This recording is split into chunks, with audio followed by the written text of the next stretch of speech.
আপনি কি জানেন আপনার একটা কথায় আপনার বাচ্চার সারা জীবন নষ্ট হতে পারে? হ্যাঁ, মাত্র একটা লাইন।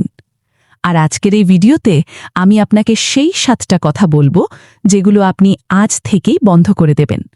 কারণ এই কথাগুলো আপনার সোনামণির আত্মবিশ্বাস, মানসিক স্বাস্থ্য এবং ভবিষ্যৎ সব নষ্ট করে দিতে পারে।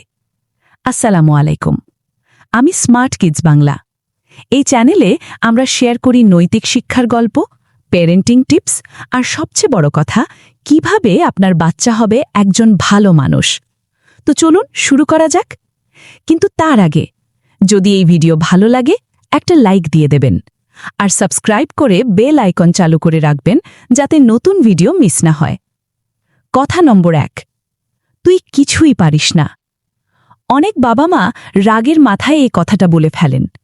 বাচ্চা পরীক্ষায় খারাপ করলে, খেলায় হেরে গেলে কিংবা কোনো কাজে ভুল করলে, তুই কিছুই পারিস না, সারাদিন শুধু খেলাধুলা করিস।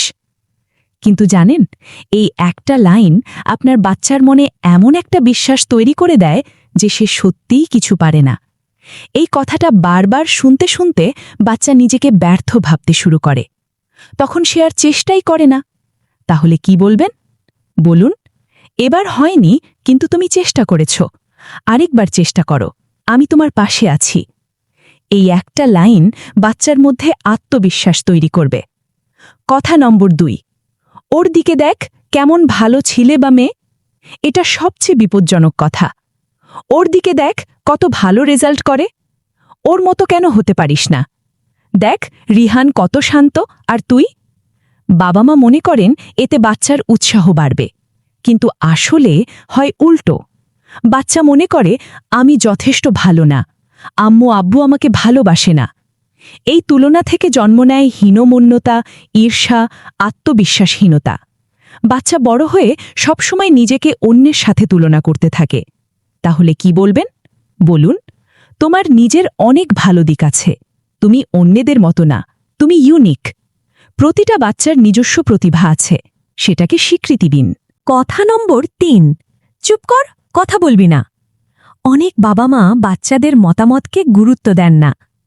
বাচ্চা কিছু বলতে গেলে চুপ কর, বড়দের কথায় কথা বলতে নেই, কিংবা তুই ছোট, তুই কি বুঝিস? কিন্তু এই কথা শুনতে শুনতে বাচ্চা নিজের মতামত দেওয়া বন্ধ করে দেয়। তখন সে অন্তর্মুখী হয়ে যায়। বড় হয়ে সে কারোর সামনে নিজের কথা বলতে পারে না।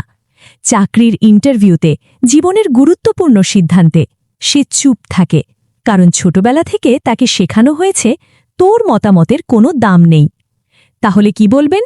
বলুন, বলো, আমি শুনছি, তোমার মতামত আমার কাছে গুরুত্বপূর্ণ। এটা শুনলেই বাচ্চার আত্মবিশ্বাস বাড়ে। কথা নম্বর 4, ছেলেরা কাঁদে না বা মেয়েরা এসব করে না। এটা জেন্ডার স্টেরিওটাইপ। ছেলেরা কাঁদলে কাঁদছিস কেন, তুই কি মেয়ে? মেয়েরা জোরে খেলতে চাইলে মেয়েরা এভাবে খেলে না, শান্ত থাকো। কিন্তু জানেন, এই কথা বাচ্চার মানসিক বিকাশ বন্ধ করে দেয়। ছেলেদের শেখানো হয় ইমোশন দেখানো দুর্বলতা, ফলে বড় হয়ে তারা নিজের অনুভূতি প্রকাশ করতে পারে না। আর মেয়েদের শেখানো হয় সবসময় ভদ্র, শান্ত থাকতে হবে, ফলে তাদের মধ্যে সাহস, আত্মবিশ্বাস কমে যায়। তাহলে কি বলবেন? বলুন, কাঁদতে চাইলে কাঁদো, লজ্জার কিছু নেই। তুমি যা করতে ভালোবাসো তাই করো। ইমোশন প্রকাশ করা মানসিক স্বাস্থ্যের জন্য খুবই জরুরি। কথা নম্বর 5, আমি তোর বয়সে এত কিছু করতাম।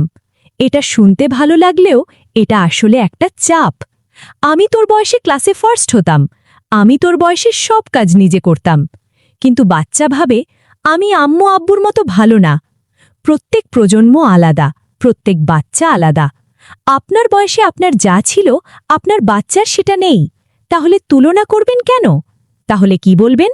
বলুন, তোমার সময় আলাদা, তুমি তোমার মতো করো, আমি তোমার পাশে আছি সাহায্য করার জন্য। এতে বাচ্চা স্বাধীনভাবে বেড়ে উঠতে পারবে। কথা নম্বর 6, তোকে নিয়ে কোনো আশা নেই। এটা সবচেয়ে মারাত্মক কথা। রাগের মাথায় অনেক বাবা মা বলে ফেলেন, তোকে দিয়ে কিচ্ছু হবে না, তোকে নিয়ে কোনো আশা নেই, তুই শুধু আমার মাথা ব্যথা বাড়াস। কিন্তু জানেন, এই কথা বাচ্চার মনে গেঁথে যায়। সে মনে করে আমার কোনো দাম নেই, আমাকে কেউ চায় না। এই অনুভূতি থেকে জন্ম নেয় ডিপ্রেশন, আত্মহত্যার চিন্তা, নেশাগ্রস্ততা। তাহলে কি বলবেন? বলুন, তুমি পারবে, সময় লাগবে, কিন্তু আমি বিশ্বাস করি তোমার উপর। এই একটা লাইন বাচ্চার জীবন বদলে দিতে পারে, ভালোভাবেও খারাপভাবেও। তাই সাবধান থাকুন। ভিডিওটা ভালো লাগলে লাইক দিন, শেয়ার করুন।